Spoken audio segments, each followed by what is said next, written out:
Hello, இப்போ நம்ம பார்த்தீங்கன்னா அவல் பண்ண போகிறோம். ஃபஸ்ட்டு அதுக்கு அவல் எடுத்துக்கலாம். அதுக்கப்புறமா கொஞ்சமாக தண்ணி ஊற்றிக்கலாம். தண்ணி ஊற்றிட்டு லைட்டாக மிக்ஸ் பண்ணிக்கணும்.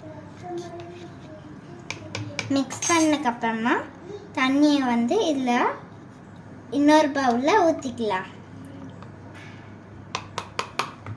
அதுக்கப்புறமா ஊற்றுனதுக்கப்புறமா வேற தண்ணியை வச்சு 2 minutes ஊற வச்சுக்கணும்.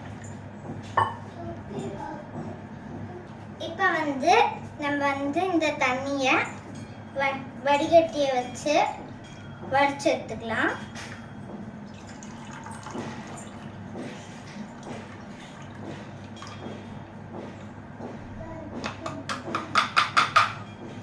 இப்போ கொஞ்சமாக நாட்டு சக்கரை போட்டுக்கலாம்.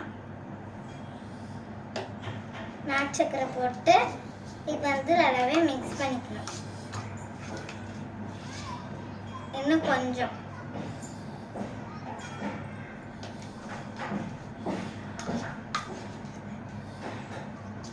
அவ்வளோதான், நம்ம ஃபினிஷ் பண்ணியாச்சு. நம்மளுடைய அவல் ரெடி. தேங்க்யூ.